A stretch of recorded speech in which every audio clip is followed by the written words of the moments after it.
share a different opinion. I appreciate why we should go to school. If I went to school and I read law, and I'm a barrister, so to say, and I decided that I want to become a fashion designer, because of my level of understanding and the character I've built over years, if I put my heart to being a fashion designer, I'm most likely to be a better fashion designer than the person that went to secondary school. So certificate is important.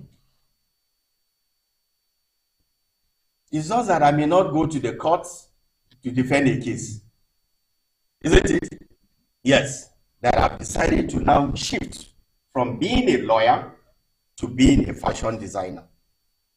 My thoughts, reputation, the way I relate with customers, the way I also carry out my job, definitely will be more distinct than the person that did not attain my level of education. I want to say this so that even when we start to think of this, because I've seen people saying that I can't use my certificate again. That certificate is not because you cannot go to court. Suppose you're a lawyer and you go to court and every case you pick, you lose. What kind of lawyer are you? So it's not all about that, but it's about these three domains of learning becomes very imperative. Can I have a pointer, please? Back one.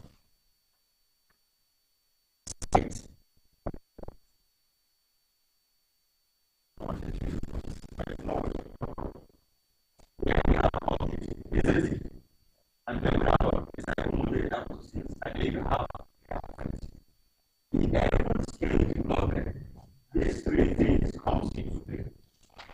And if you are trying to do that, it depends on the kind of individuals we put together and we want to train. Assume that we put the category of the professors I talked about. You have 30 of such professors that do not go to the class. They go to the class maybe at the end of the semester, 1 or 2 weeks before exam. If I'm developing their curriculum, my emphasis will not be too much on this, because in the first place they are profs, so they have this to a very large extent. My emphasis may not be this, because over time and experience, it has brought them to the fact that they've been able to develop skills. But I will be able to look at their affective domain, because that is where their attitude is, where the challenge is, rather, the gap that has been established. So if I develop a package in terms of skills development, if I give 20% to cognitive in that package, and possibly I give 30% here, that makes having 50, isn't it? So it means that the remaining 50 of that curriculum I'm developing must center on what? Affective. And that will give the person that skills that he needs. But unfortunately, sometimes in our quest to develop skills, we so much emphasize this, and then we least emphasize attitude. And you will agree with me that even as a nation, one of those things that is giving us serious challenge as a nation is our attitude. So we can have policies, we can have programs, very laudable, very instructive, that can be very impactful, but we end up executing them in a very shallow manner that does not add so much value to the lives of our people. It's not because of this, it's neither because of this, it has more to do with the last learning domain, which is what? Affective. So in our quest to develop skills, we must find the right balance as to what it takes to have a skills development program or project or plan that will truly address what is needed. If not, at the end of it, whatever skills you will be able to develop will not truly add any value as regards to that. And we are saying that if you put these three correctly, then what you can get is what? Training, upskilling, and what? Reskilling. And when people are upskilled, or they are what? Reskilled, or even skill broadening, as the case might be, depending on what you are talking about. By the time that you impact that kind of knowledge on them, the tendency is if you put them to useful work, they will be what? Productive. They will be productive. So it's important for us in our quest to have a very productive society or individuals that are productive. Then there must be that link between our skills development program and the productivity that is expected, so that at the end of it all, we can have that which will truly add value to what we are doing. And I believe our gathering here is to emphasize that there is that need for us to have that bridge, being reduced from what it is in terms of gaps to what it should be.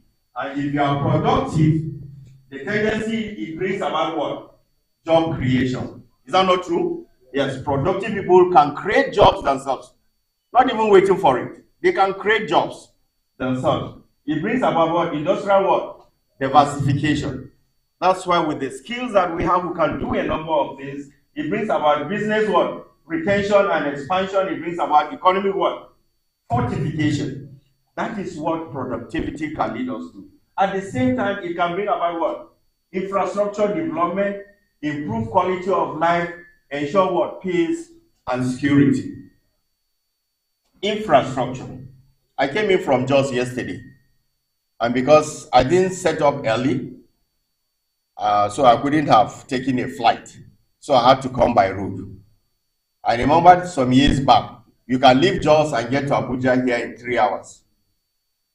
Yes, you can get to Abuja in 3 hours. The worst scenario, you will be around Nyanya before you enter the main town, but within 3 hours, you can tell yourself you are already in Abuja.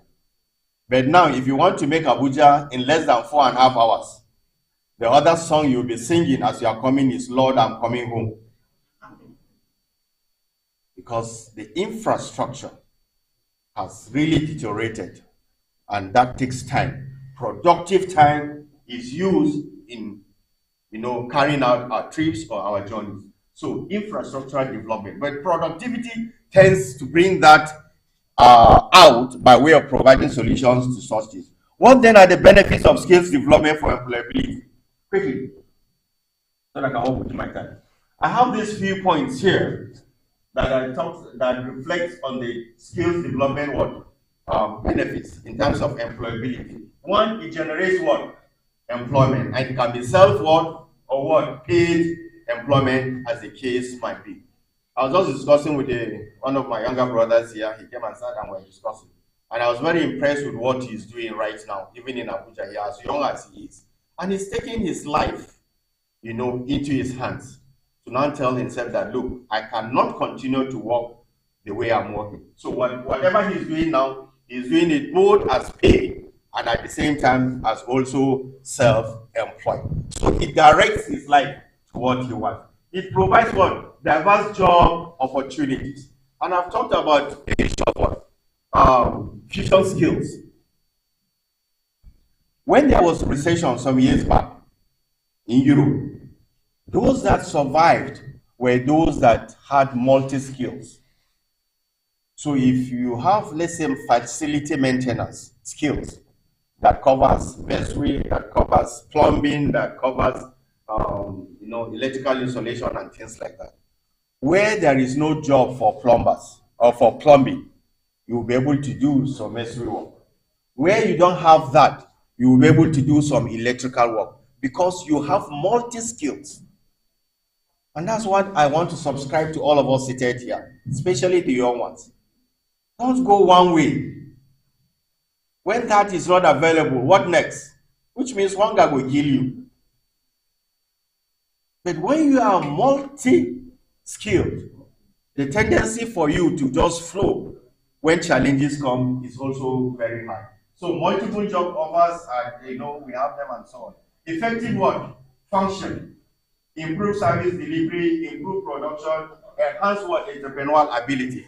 That's what skills development for employability tends to achieve. Effective function. Service delivery.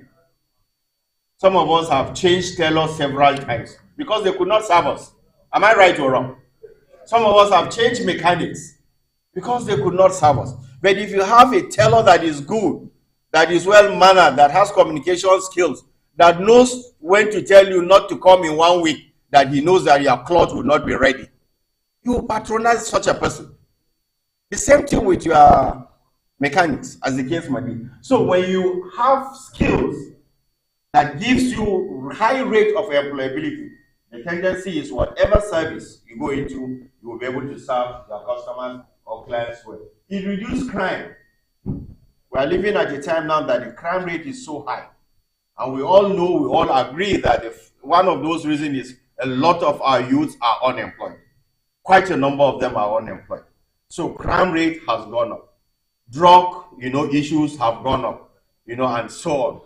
A lot of things are happening within our society because we've not been able to equip our youths with the requisite skills that we need. It also stimulates what? Economic growth.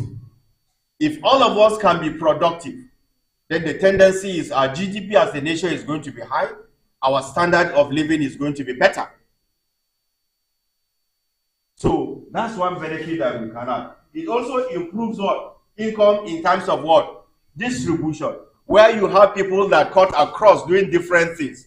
Agricultural practices, in terms of services, hospitality, you can think of them. In terms of manufacturing, people are manufacturing so many things, and that helps to get us to where we are going. And a lot of youths are using ICT to do a number of things. Recently, my daughter was doing something. For the past almost 3 months now, she has just been on the computer. She hardly does any chores in the house. That's what she has been doing. And she told me she's developing a software. It has to be a software on waste management. How best can we effectively control waste? And I'm wishing her well. I hope she'll be able to do something that will be tested and then it will be found what? Important. But the point I want to make here is a lot of young men are into a number of things that are quite productive. Unfortunately, we have quite a number too that are not ready to do anything, that they are just lying there. Just like this young man that we saw here. Why couldn't he develop himself while he was waiting for a job? We have a number of programs, ICT programs online that are even free. You don't have to pay. Possibly he would have scaled through this interview that he attended here. But because sometimes we think that we are connected, we have people that can do for us. Unfortunately, one of the good news is everybody is getting connected. I don't know whether you know that. Everybody is getting connected. An old woman in the village that you think does not know anybody, it's possible that her cousin is the president of the Federal Republic of Nigeria. The other person that you think has nothing to do, doesn't know anybody, it's possible they are related with the Senate president. So somehow, the political terrain has brought us to a space now where everybody is getting connected. He is my uncle's uncle. He is my third cousin. Isn't it? He is my classmate. So everybody is getting connected. So we're getting to a point now that what will stand for us is skills. So when you go to interview like this and everybody is connected, let's assume that we had 3 persons here that came for this interview and all of them were connected and there was just one vacancy. If I am the HR manager, I will apply the rules because I know they are all connected. So that even when they're asking me, why didn't I give the job to Y instead of A, I will justify why I gave it to Y, because all of them came with high notes. This one is from the wife of the president. This one is from the Senate president. And I know that I'm going to take my budget to the Senate. And I know too, if I don't do it, the wife of the president too will have issue with me. Even my appointment, maybe they may sack me. Isn't it? And then the other person too would have something that I found out that all these 3 people, they are all from important persons. But unfortunately, the vacancy is one. At that point, what will stand for you is what you can offer. So we are getting to a point that all these connections might not really add so much value to us because everybody, like I said, is somehow getting connected. Let's slide quickly. That's about skills development. What then is productivity? What then is productivity? I said national productivity is typically what we define as terms of what? GDP. Our gross domestic product. I was looking at something that has to do with South Africa recently. And I found out that they've significantly increased their GDP within the 2nd quarter and 3rd quarter of this year. But how far have we gone as a nation? What was our target in our GDP? If you look at the organized private sector, how many companies are growing or folding up? How many SMEs are coming up because they are doing the right things? How many of them are having access to facility? Our chairman here is from the bank, but the bank is not a charity organization. You must meet the requirements before you can access any form of what? Facility. And unfortunately for us, most often we think that money is the main thing in business. But in my little study about entrepreneurship, money is ranked one of the least of them all. Because we've seen people that do not have skills, people do not have attitude, people that are not ready to do the work, given facilities, they can buy cars, they can build houses, they can get married and so on. So at that point, that shows that the money, as important as it is, might not be the critical element that is needed to address some of this. So it has a way of adding value to our GDP. It has a way of adding value to our capital. The income that we all generate is a summation of that can lead to the GDP that we're talking about. The per employed person or per employed hour that we have. I talked about the issue of our infrastructure, for example. If I were to go to Lafia from here to go and do some work, and I decided to leave Abuja for Lafia in Nasarawa State, and because of the state of the roads that we have, instead of possibly doing that in maybe 1.5 hours, I end up getting to Lafia maybe in 2.5 hours. I've lost 1 productive hour. I might get there, I'm already fagged out, tired, because of all, I've become part of the shock absorber of the car as the car was moving along the road. So when I get there, I'm already exhausted and tired. I can't be too productive. Is that not true? Yes, I can't be too productive because I've wasted quality time in carrying out that particular job. So our productivity as a nation should count for us if we truly have the right mix of the skills that we need in terms of what we're expected to do. So national productivity is key to what we're doing, and it's a summation of what each and every one of us is expected to do. What then are the drivers? Quickly, drivers of productivity. I classify them into 2, external and what? Internal. Under the external, regulation, competition, flexibility of input in terms of market, in terms of the labor, in terms of the capital. You might sit down here and say, possibly I don't have any more, role to play here. You might be right, because possibly you are not a regulator, you are not a competitor, isn't it? In terms of the markets, what is available in the market, whether it's LMS or in terms of labor market information, or it's in terms of the capital that is needed, you can say this is above you. But the other one that has to do with the internal, that talks about quality leadership. And I'm sure sometimes when we see quality leadership here, possibly I would be thinking of my DG, I would be thinking of my minister, I would be thinking of my governor, I would be thinking about my... But let me tell you what leadership does. At every point that you have a responsibility, you are expected to take leadership at that point because it comes with a responsibility. So the quality of what you do at the level where you have control is what I'm talking about here. I'm not talking about the one that you don't have control over. And that's why I say it's what? Internal drivers.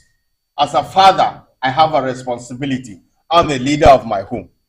I can't attribute what I cannot do in my house to what the government is doing, because I have a responsibility.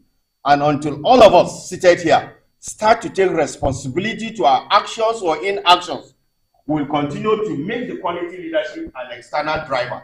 Meanwhile, it can also be an external and also internal, as the case might be. So I want you now to work within your environment where you have control and ask yourself about this that drives productivity. Quality of leadership. If you are an ICT, a software developer, you are seated here and you've graduated and people have given you a job and you can't deliver job at the time you agreed to do, you are not taking quest of that has to do with leadership. So the quality of leadership is very important, that helps us to drive productivity. quality of labor. How much skills can I put into what I've learned? How much of that can become an outcome that can be positive and add value to what we do is also very critical to what we do. Availability of what capital is also very key. Sometimes we don't have all the resources that we have, but how can I source for resources that can help me drive me? Can I source it from friends? Can I source it from cooperative? Can I source it from other areas that may not attract so much interest? If you go to banks, sometimes the interests are very high. And sometimes too is the way we look at the job that we do that also affects our productivity, or we remain unproductive, as the case might be. If I ask some of you seated here now, if those of you that have not started business or you've just graduated, and maybe based on your skill area, and I ask you how much do you need to start a business of your own, some of you will be calling hundreds of thousands or millions. Meanwhile, you've never handled 100,000 that is your own. You've never worked for 100,000. But they ask you how much you need. They are saying, I need 1.5 million. Even if I'm your father, I will not entrust you with 1.5 million. Because I know you've never handled anything more than 50,000. So we must situate these things so that we can get it right. I believe in people having big dreams. I'm a dreamer, and my dreams are also big. But I equally believe in humble beginning, that I can start small and get to where I want to. And these are some of the things that we must bring to bear. So in terms of availability of capital, we can make do with what we have, and then we can drive it. Let me quickly give this story. You may take my time, but let me give it. We had a lady so many years ago. My director then, he has retired, went to Lagos, stayed in a hotel, came out and asked them whether they have recharge card. They said they don't have recharge card. They don't sell recharge card. He went out and bought it. And he told the lady he met at the reception, why can't you start selling recharge card? She laughed. He said, oh God, I don't have money. He said, how much do you have? She said, what she has in the bank is just 5,000 naira. He just crammed Jos over that. He went back. And they finished. He just came back to Jos. About 2.5 months later, he was to go back for another official assignment in Lagos. This time around, because he was my director, we went together with him and we stayed in the same hotel. And I came downstairs, I met him at the reception. He was chatting with the receptionist. And he now told me what happened the last time he was there. I now asked her in my presence, how much do you have? Okay, let me just go back a little bit. When he came back that first time, the very day that he came back from work to the hotel, she now accosted him and told him that, okay, I bought the recharge card. He said, how much? She said 5,000, that she used that 5,000 to buy recharge card. So he bought a recharge card of 1,500 from her, from the 5,000 naira that she bought. Came back to Jos the second time we went with him. So I met him there and they were discussing. And he now asked her, how much are you worth? She said she is worth 32,000. This lady was a graduate. She finished serving with that same hotel. They retained her and gave her a job. She couldn't pay her bills, let me put it that way. Her sundry expenses sometimes is augmented by her parents for her to meet some of her sundry expenses. But if somebody had asked that lady, how much do you need in business? Do you think she would have started with 5,000? No. But because that was all she had, she started with it. And less than 3 months, she was almost 30-something thousand. And he asked her, how do you use it? She said, I bring it to the hotel at the close of work, I take it back home. And he said, no, don't do that. If you are leaving the hotel, give some to your colleagues. They will help you sell it. Once in a while, give them 100 naira recharge card to say thank you. Leave some at home when you are leaving, so that your neighbors will know that even if you are not at home, since there's somebody in your house, they can always get. If not, they will always think that, look, let them not waste their time. Maybe they'll go there, you are not around. We thought of following her up, but somewhere along the line, we lost track of who she is. But the point is this. Humble beginning, big dreams. Humble beginning, big dreams can make us to be more productive than where we are now. Ability to learn. Everybody should be a learner. In fact, I just did an assessor program. I finished it last week, 2 weeks. Very intensive. Most of the people that attended the program were very much my junior. They were shocked to see me in that program. They were wondering, why should I come and join them? Am I okay? Even my colleagues felt I was not okay to do that. But they didn't know. I was not looking at the issue of being an assessor. I was looking beyond being an assessor, that I could assess anything that I do using that principle that I know. It makes me to be a good assessor, even in my own job, that I can assess myself. And that was what I was looking out for. I was not looking at becoming the kind of assessor that my younger colleagues were trying to be, but I was looking at getting the knowledge. So ability to learn at every point is also very key. The other one is utilizing what? Technology. I don't have to overflow that. We all know what technology can do for us. Then organizational decision, what? In terms of structure and what we do. These are some of the things that are true drivers of productivity. And we're able to tie, when we tie it to what skills development is, the tendency is we'll all be better off and we'll be able to do more than what we are doing now. Next, please. This is where we are as a nation. 33.3%. I don't think even the statistics may be right now, because these statistics that was given to us by MBS was early this year. And in Nigeria, things can change within 1 week. So only God knows what the information are. My time, right? Thank you. Right. Then we have 22% in terms of unemployment. We have 42% of youth that are unemployed. That tells you how enormous, how big these challenges are. And one main driver that can take us out of that is employable skills. And that's why the ITF appreciates what TERRASKILLS are doing, this foundation, because it addresses the crux of the matter that can help us to be better. Then how do we leverage on skills development for national productivity? Quickly, I have this. For the worker, what does he do? It brings about high wages through what? Improved productivity. For the organization, improve organizational work performance that could lead to what? High profitability. And we can talk about citizenship. What does it do? Improve quality of life and happiness of all.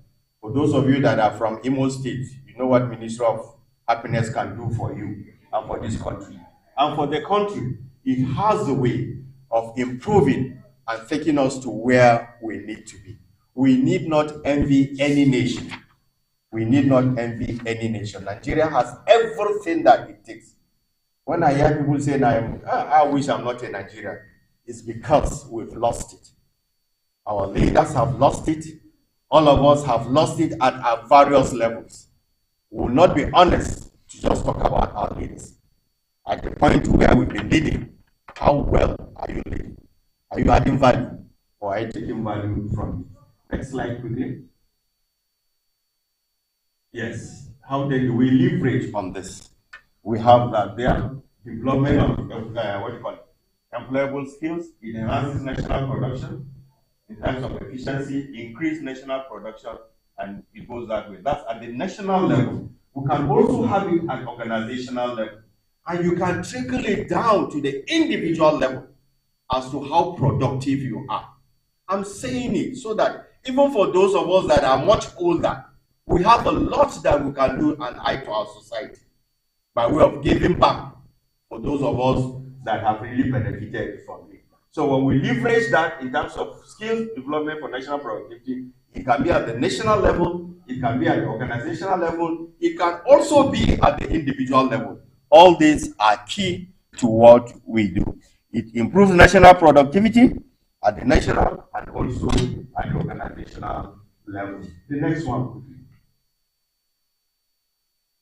is just a quote. I say the gap in skills and ability reveals what? Golden opportunity. A typical entrepreneur, this is where he situates himself or herself. Where there is a gap, you see an opportunity, you want to put it and then do. I saw something on the bar of, I think it was Arise yesterday news, that in terms of waste, plastic waste in Nigeria, so far, according to UN, we've generated about 1.2 metric tons. That's million metric tons of plastic. And we know that plastic do not what? It's not a degradable material, isn't it? Yes. And I asked somebody, if you make me the minister or even a commissioner of environment, which I don't want to be, in my state, now, I can tell you that within 6 weeks, you may not find any polythene bag on the streets. I will convert it into people making money from it. They will bring it, we pay them, we clean it, we recycle it and do something. One, they will make money. Two, to have something that you can do from it. And then three, it keeps your environment clean. Opportunities. Where you have those challenges, take opportunities, and then you turn them into something that can be gold for all of us. Next, please. This is just about ITF. This is our corporate, our headquarters in Jos.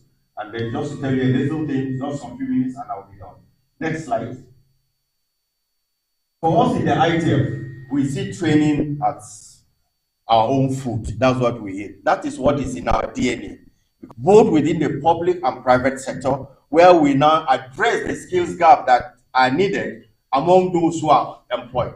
And at the same time, too, next slide, we've been able to do a number of things too that addresses the needs of those that are not employed.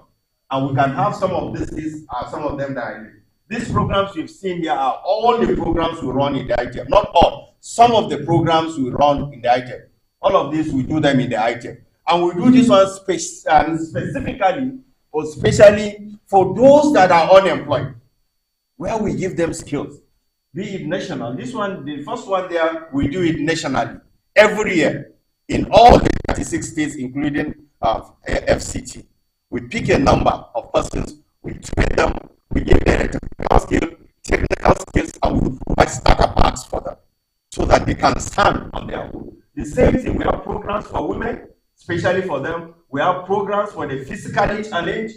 We have what we call passion to profession, is what some of us are doing right here. That you are a lawyer, but you've decided today that you want to become a fashion designer. We have a path for you that you can do that, and then you'll be able to have skills that you can run. In construction, we're doing a lot of things, and we've also collaborated with Dangote Foundation for us to give skills to use. Information technology, we're into that. Agripreneur, an area that is very great and also very rich.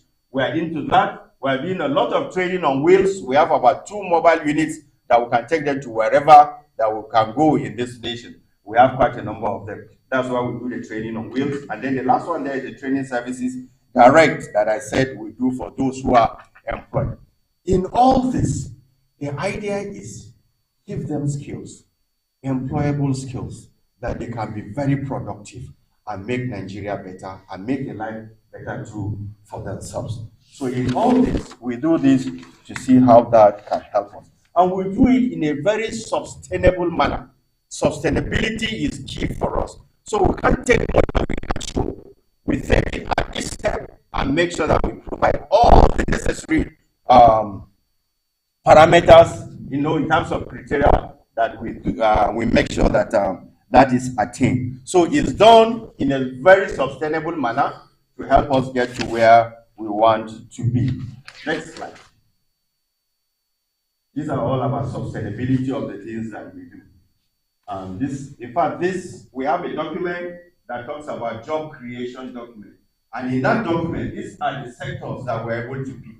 And ITF gave a federal government a submission on this as to how we can create jobs in agriculture, in construction, in transport, and also in services. We're able to identify these sectors because we feel that these are sectors that can easily drive the issue of unemployment because they are huge and it can address quite a number of things. We have a complete document on this as to the number of jobs that can be created in these sectors and even to the cost of how much it will take for us to do. All that ITF is asking is, let's partner with the private sector and with the government to give us the kind of support that we need.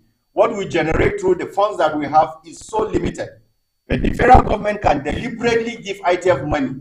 I bet you will do much, much more than what most people are doing with much that has been given to them. So those are some of the things that we have. Then the last slide there that I have, future of development of productivity. Future of development of productivity quickly. Yes, we've talked about some of these things already. Cognitive skills, fusion skills that I talked about, social emotional. This I saw something that Terra is doing in terms of emotional intelligence, which is also very key. That you have to understand the environment where you work and even understanding yourself. You know, technical skills, digital skills. These are the skills of the future. And until we key into the future. And that's why the good thing about technology is whatever trade area or discipline you have, you can deploy technology. And if you are an expert in the technology that drives your field, if you are a psychologist, you can use technology to drive that field. And then you make more impact than ordinary, different from what others would have done. So these are just some of the few areas that we can look at in terms of going forward, and then we ask ourselves how best can we deploy them. In conclusion, I say there is no doubt that skills employment is critical to national productivity and for Nigeria to fully exploit the benefits derived therefrom. Deliberate efforts by government at all levels, the organized private sector, non-governmental organizations, and other relevant stakeholders must be committed towards development of relevant and employable skills development of the Nigerian populace. We need that as it is right now.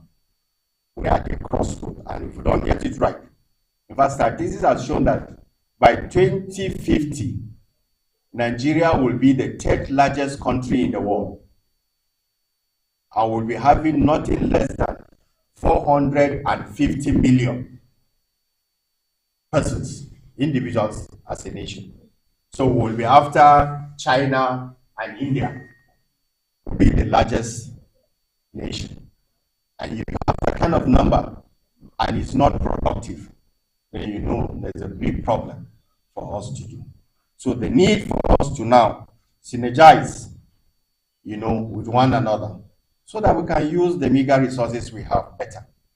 The need for us to bring that link between what skill does in terms of employment and productivity becomes more obvious and more paramount.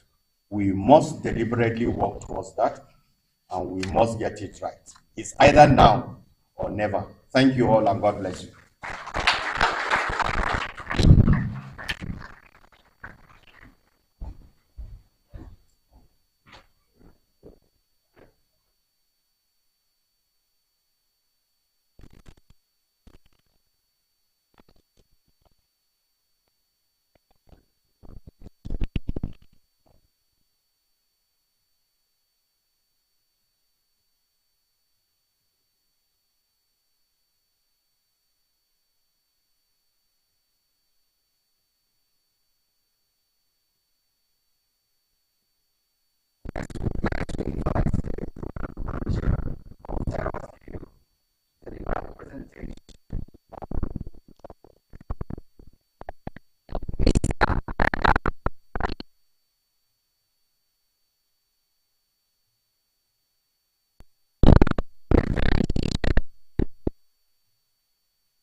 System.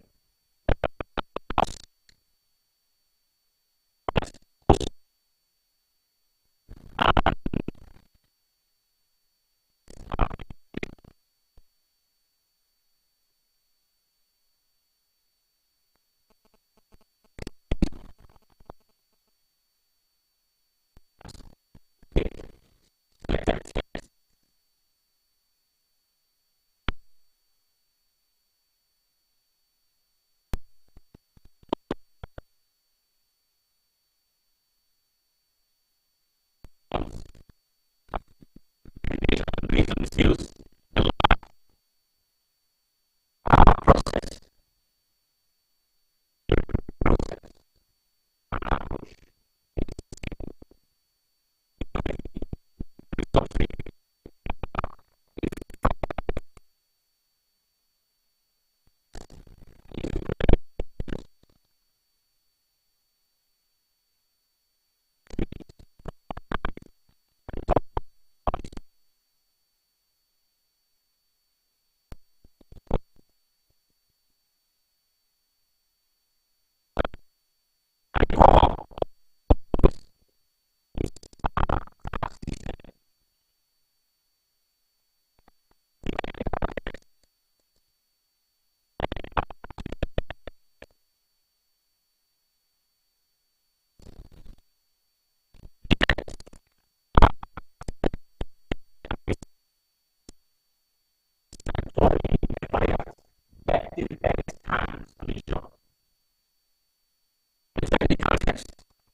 This is also a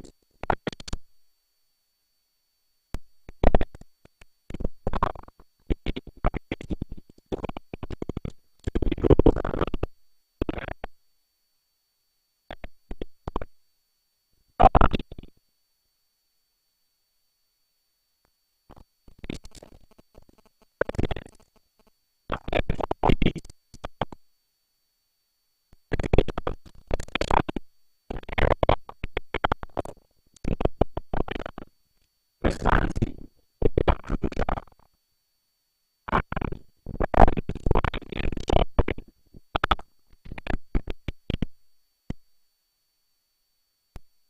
goal of the organization, working teams, and so on and so on.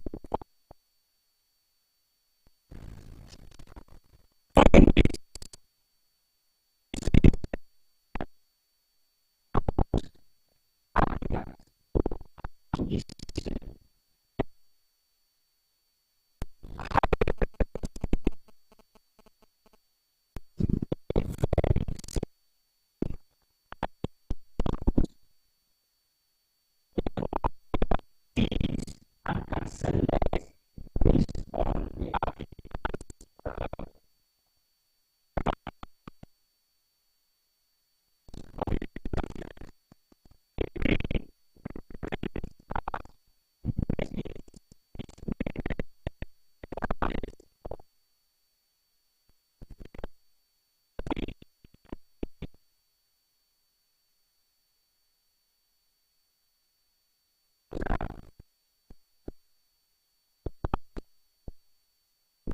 we have received points of the points across all personality tests.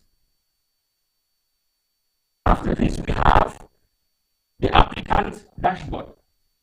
This dashboard is an overview of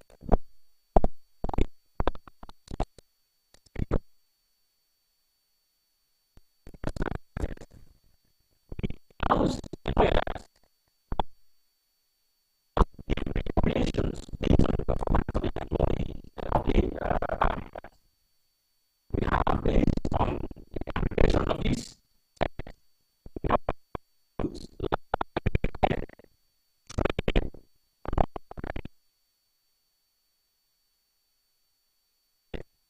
failed to reach the marks set by the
perform communication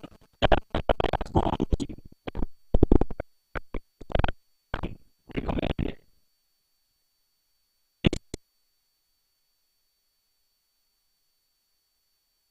The result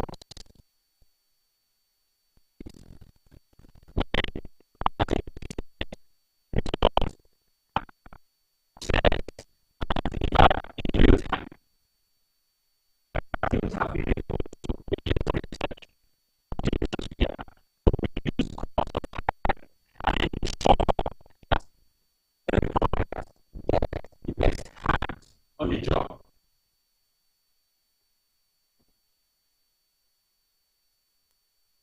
It's our pleasure to welcome everyone. Lord, you as you come into this solution. Thank you very much.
Skills, positions to be employed.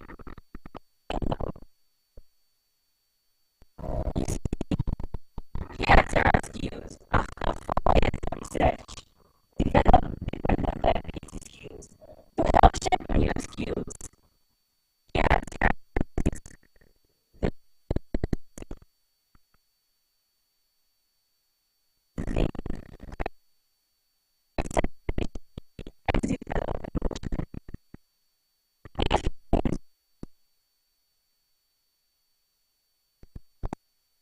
solution. Then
African Development Bank, National Labor Commission, International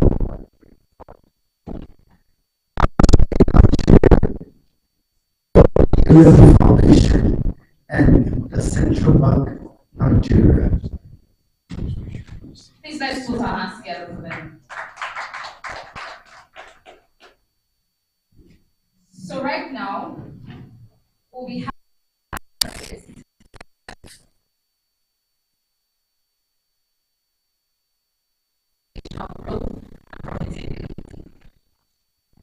So first of all, I would like to invite our first panelist, Miss Delphina Eze.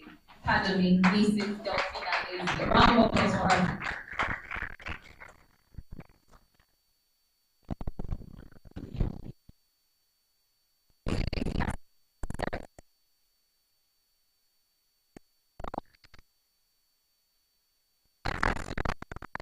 Spent 30 years of beautiful service to the development of young Nigerian graduates. She's currently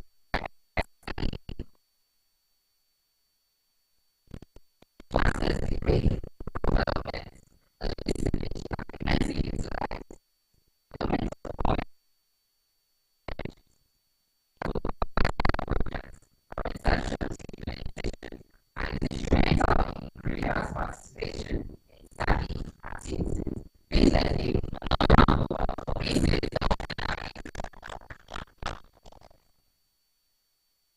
our next is Mr. Amos Income. A round of applause for you, please.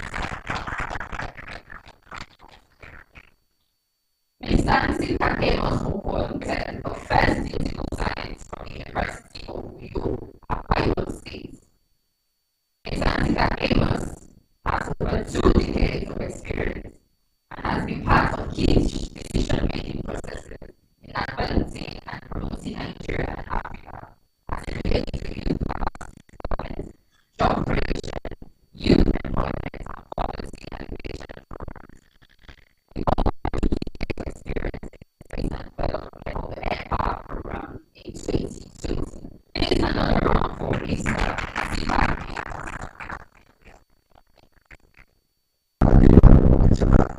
She is a graduate of the University of Fed and Masters in Construction. She worked for a short time at Nigeria before joining Nigeria's Employers Consultative Association. She is the Deputy Director of Nigerian Employers Consultative Association, NECA Abuja, and also the coordinator of the Abuja chapter of NECA Network of Entrepreneurial Movement. A round of applause for Ms.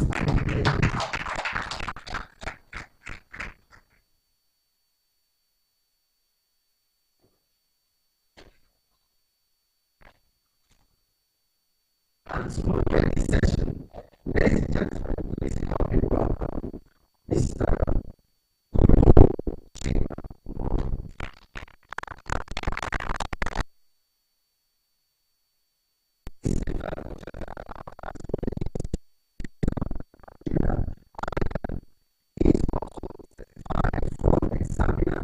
Association of Certified Fraud Examiners, USA. It's also a certified fraud with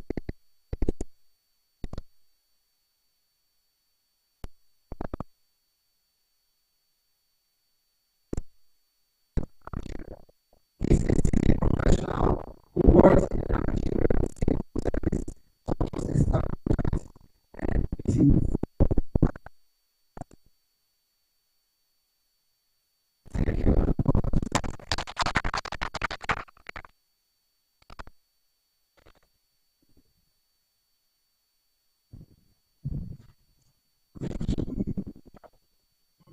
Of this program.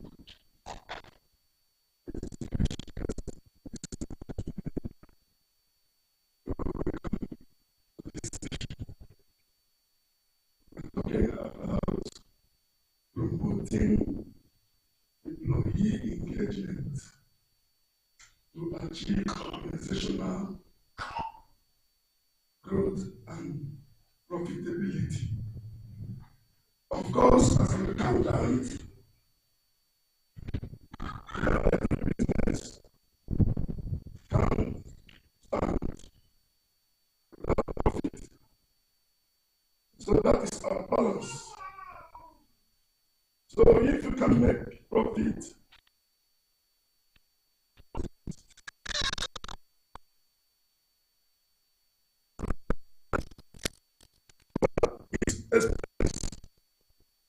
and you need people to think. If we are employees, vision where you are going to, it becomes very difficult for them to grow the business, for them to perform to optimum and give you profit, which is why you are in business. Because without the profit, you cannot stay in the business. So the vision of the business must be communicated by directors, managers, clearly. And again, the expectation, what do you expect from your employee? And if it is not clearly defined, I bet you cannot get anything other than holding that business. You must buy the team playing spirit. Very key, very important. Together, everyone achieves more. That is the in thing now. You have to imbibe that culture if you want to grow and profitability. There must be that spirit. And I also want to bring to bear here, before they hand over to the panelists, that there's what we call it's an HR concept, employee value proposition. In an employee value proposition, the employers have made so many promises ranging from the pay, benefits, and otherwise. So it is pertinent that the employers of labor will work assiduously to retain that, because it is an internal branding. We are not talking, there are some corporate organizations, they have big names, but when it comes to, when they come into contact with their staff, they'll say, oh, no.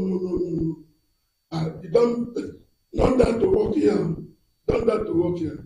Something is wrong. That's why employers of labor must reject. Of course, you want profitability, you want to grow, that coaching, that mentoring must be there. And leadership style must be brought to bear to enhance performance. Your leadership style can mar or make the progress of your organization. On this note, and in no special order, I want to be calling each of the panelists to please lend their voice on this very subject. Okay, let me start from my right. You have already introduced, I think, Mrs. Angela. Please, can you lend your voice to this subject? Thank you very much, sir. And thank you to Terraskills for inviting us. On the issue of employee engagement, as our moderator said, it has to do with the emotional connection that an employee feels to the organization. And not only the emotional commitment, the fact that he does not leave the organization. He's talked about the issue of having a job specification, the fact that we need to know the kind of employee that we are employing with the organization. But it's also important that as we're employing the right person. because it's very expensive to employ the wrong person. When you bring in somebody that does not have the requisite skills to be able to do the job, what you will find is that that person is going to cause immeasurable harm to your organization. And when we talk about the engagement of an employee, there are two aspects to it.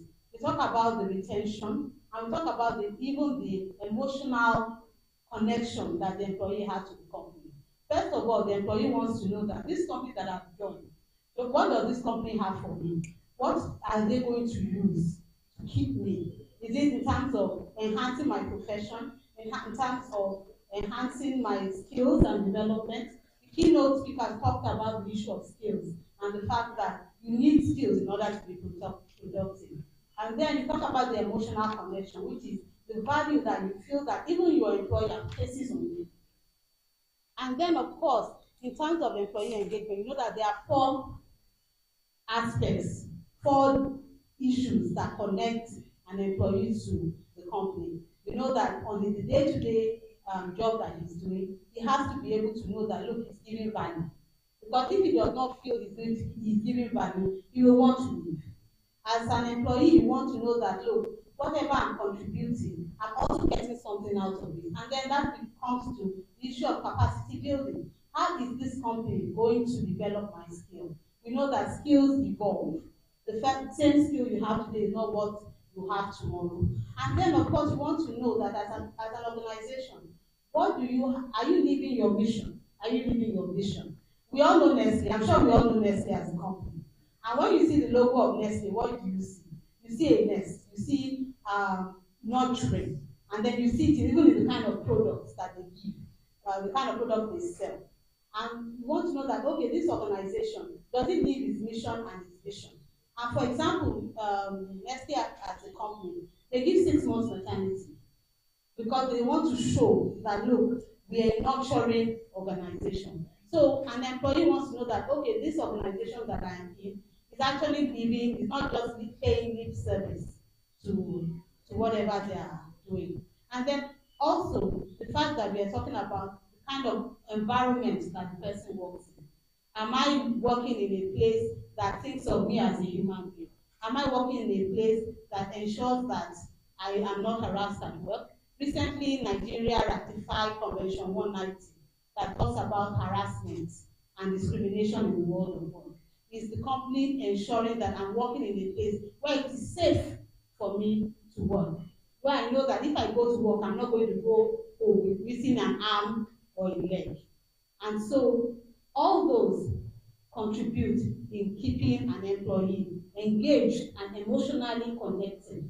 That is the only way I know that I'm going to be able to shine. That's the only way I'm going to be able to utilize my skills. That's the only way that I know that whatever I say matters to the organization. And then we talked about the results. The result is the fact that I'm going to have, with all of this, my company is going to be able to be productive.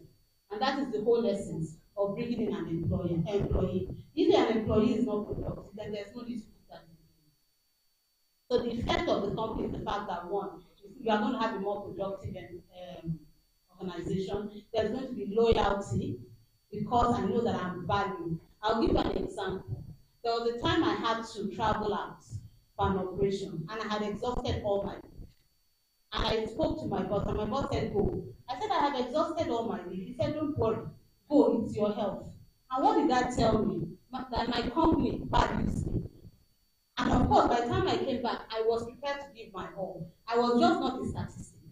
And of course, by the time you talk about, oh, what do you have at that? I will always tell you that I'm working for one of the best organizations in the world because I feel that I'm valued. And then, of course, the fact that I'm the best customer to my organization.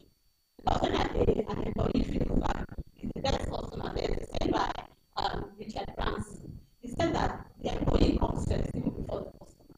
Because if the employee is happy, the customer will be happy because you will sell your brand, and of course that translates to productivity. So I would like to stop here for now, but just to let you know that it is important that for an organization to be productive, it is important for the employee to be engaged and working together to ensure that they meet their corporate goals. Thank you very much.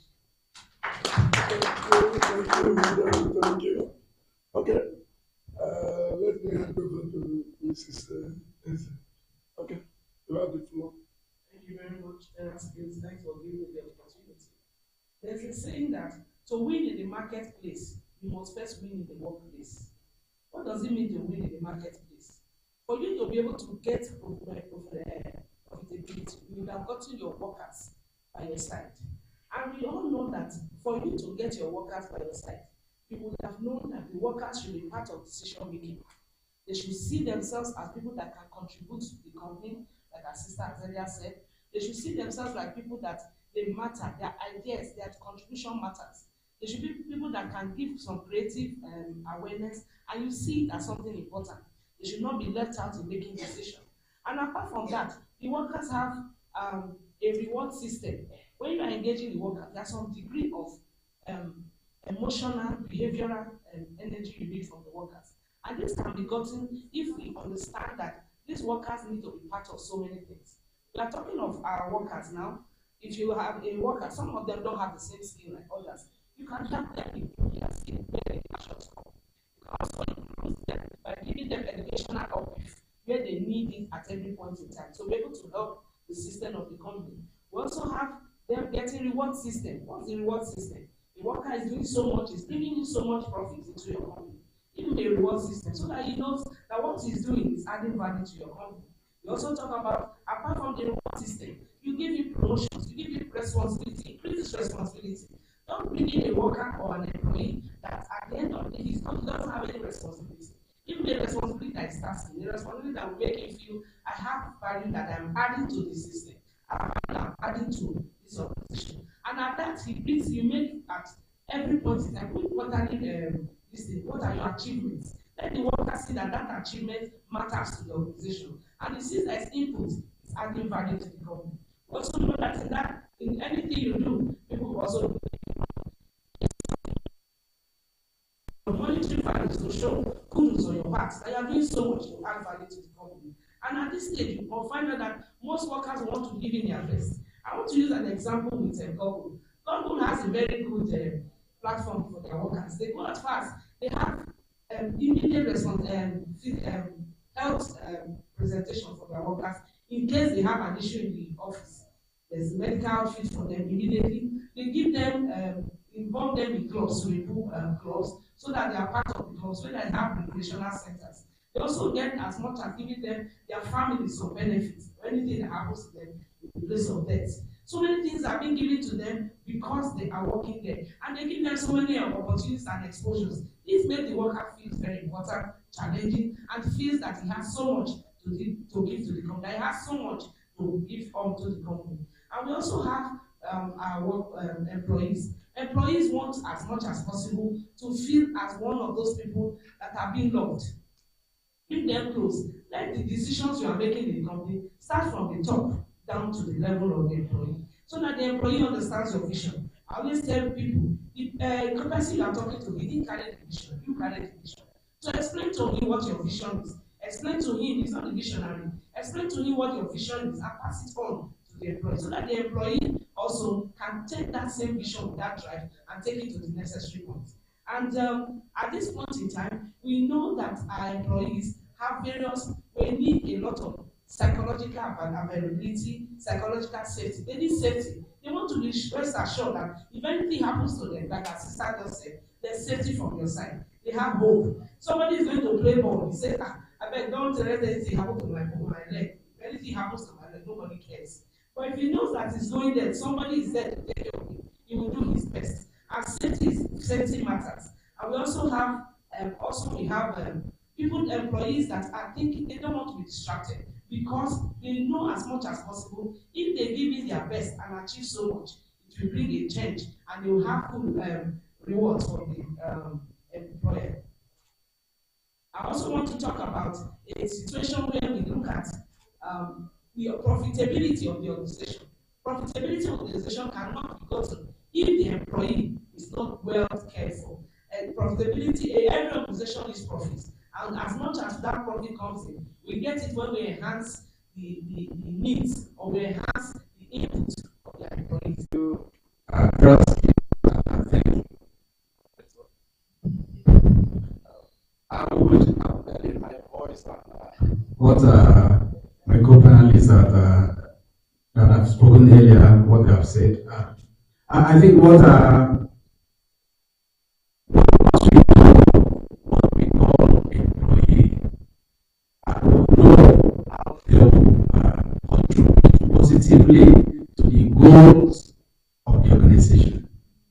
Every organization has a profit. How does it start? Right from the one of engagement.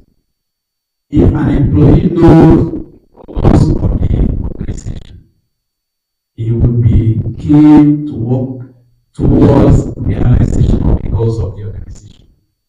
But if the employee does not know, does not understand the goals of the organization, it will be very difficult.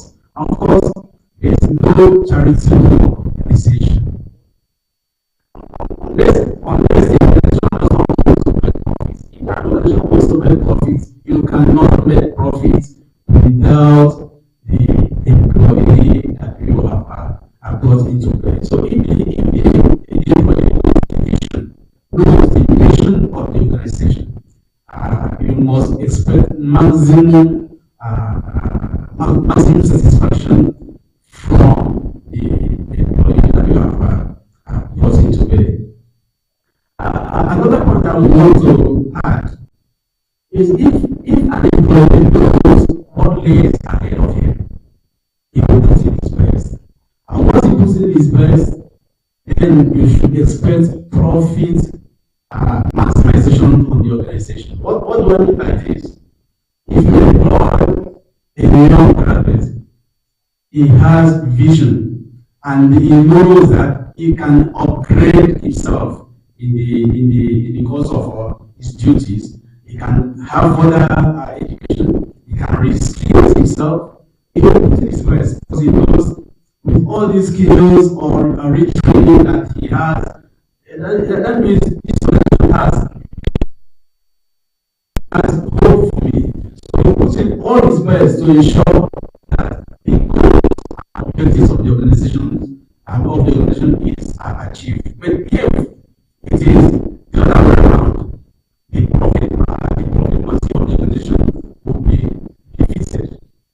Because this organization will have profit if it's only a boss-subordinate relationship.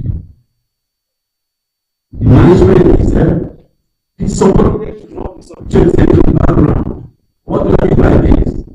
You should have a cordial relationship. There should be a cordial relationship between the management and the employee.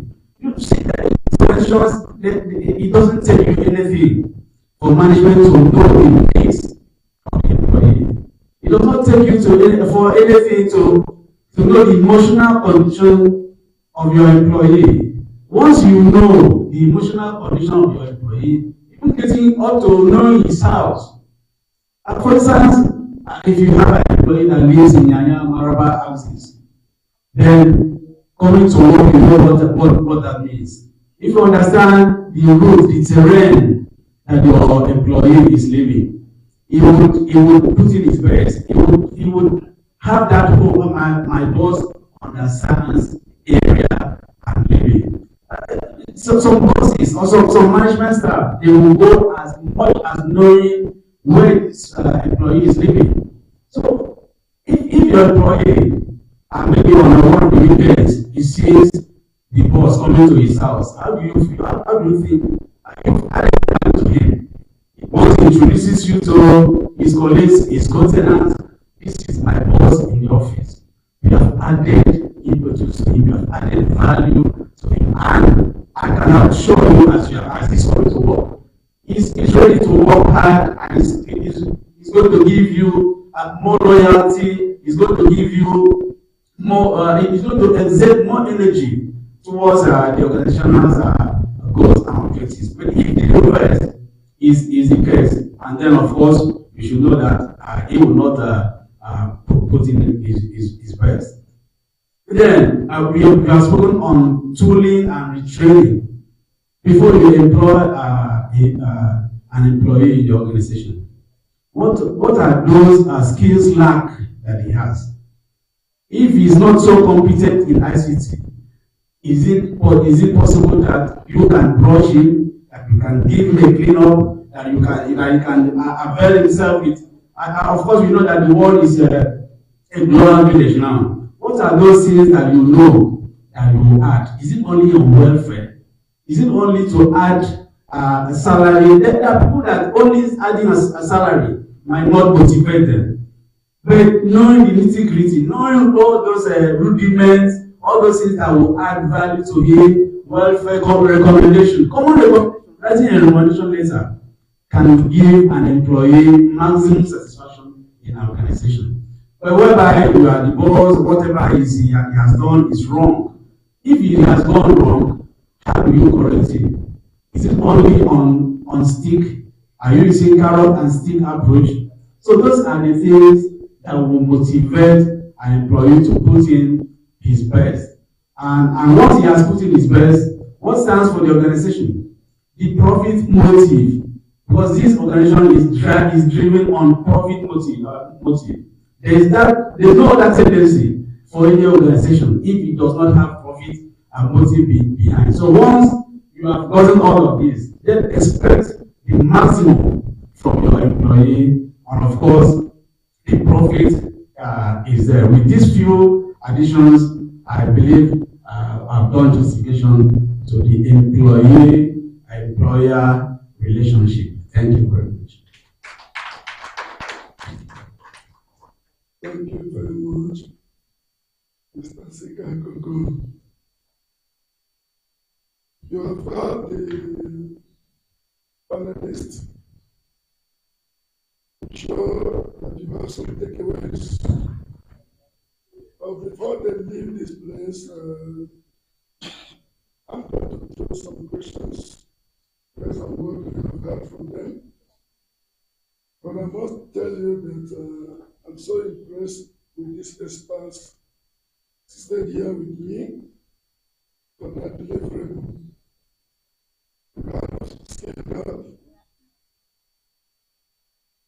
You heard of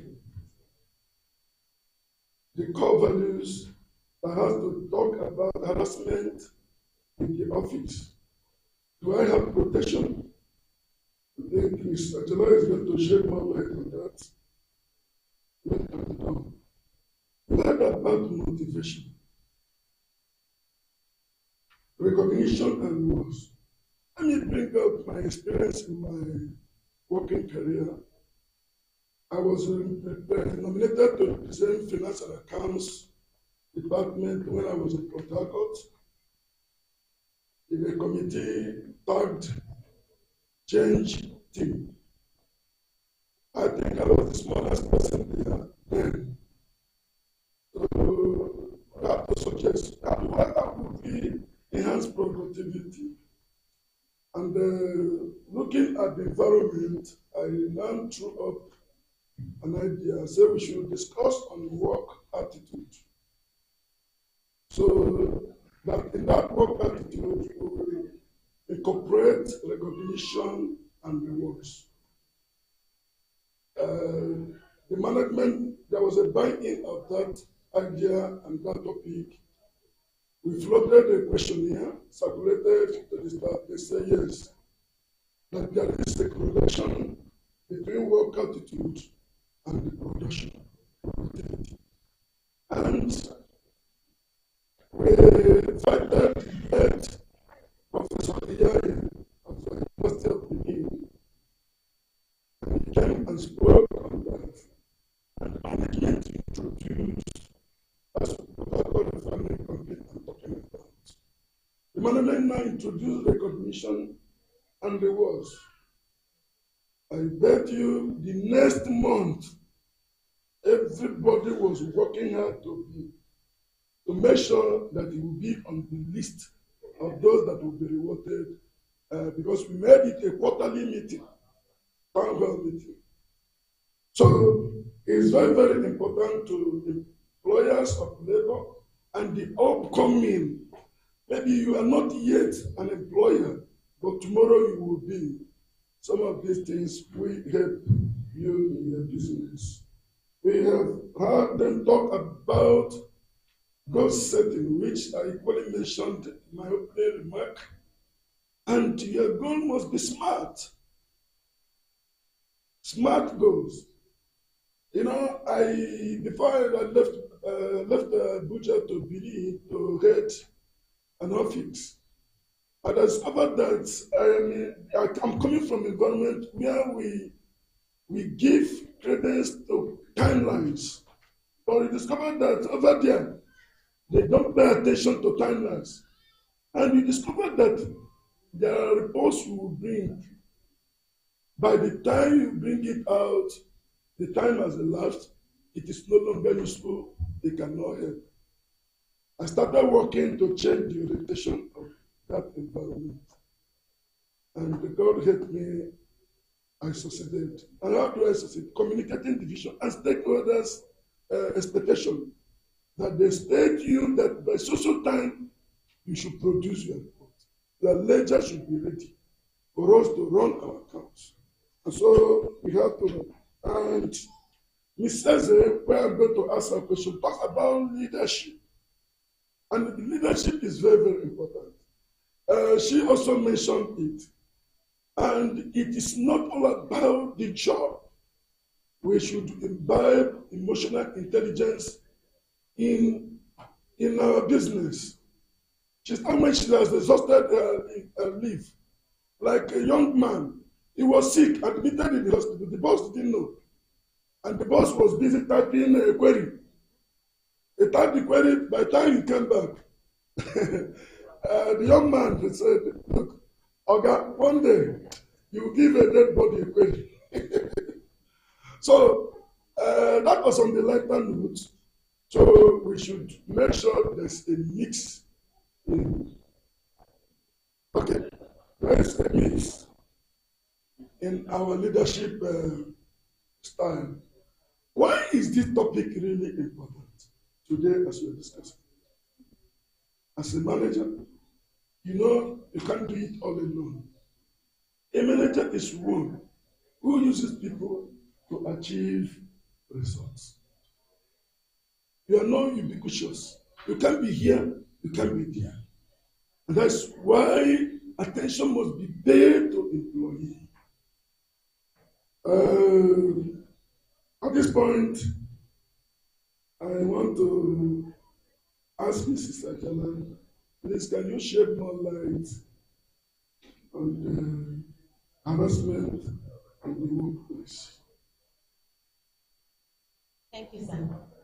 The ILO, the International Labour Organization, is an UN organization that deals with labor issues. And they recently passed a convention on bordering on harassment and discrimination in the workplace. And as the country, Nigeria, ratified it, which means we agreed to it, that we are going to streamline that into our laws, that such that in any organization, an employee has that assurance that, look, I am not going to be harassed at work, sexually harassed in any kind of way, and I'm not going to be discriminated against in the workplace.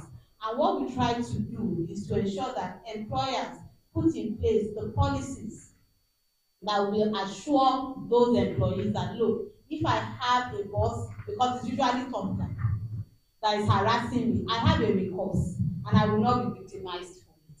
Because these are things that have a tendency to reduce productivity in the workplace. If I'm going to work and I feel that I am not safe, I feel that my boss is going to badger me because I refuse to say yes to him, I'm not going to be a productive employee. So it's a win-win for the organization. The employee feels protected and is able to give the best, and then the employee and the employer is able to reap the benefits of a productive employee. So that's basically what the convention is about. Thank you, sir. Thank you very much. Not to call Mrs. Eze to tell us which particular leadership style can go for us. Do we have anyone that fits it all? Or what can we do in our leadership style? Thank you very very much, sir. The servant leadership style is very good. The servant leadership style, just I didn't bring up my slides. It's a place where you have a close relationship with your employees, where your employees tells you all about them. You know them individually, personally. Like he said, you know them even up to their homes, where he can give ideas and he's not going to be intimidated for the ideas. Some people share ideas and somebody says, "Shut up. Are you supposed to be talking? These are management staff talking." Allow the young to be able to say what they think is adequate within a particular setup. And these are styles we should encourage them. Let's hear from them. Let's encourage them in decision making. These are part of the servant leadership style, which will help the employees to feel well, they will be part of the system and they will see themselves needful in the environment. That's the servant leadership style. I think it's the most ideal. Thank you, sir. Sorry, sir. It's also an idea. It's not like dictatorship style, where the only one person talks and the other people follow. But a style where you are part of the decision making, you are part of the goal setting, you are part of the recommendation, and you are part of everything that needs to be done in that place. And apart from that, there's a psychological and intimacy between you and your employers. Thank you. All right, thank you very much. I'm going to pose this question to my brother Sika Kokon. Much has been said about capacity building since we came here, and of course, that is where we agree. If you don't upskill yourself, the world will drop you behind.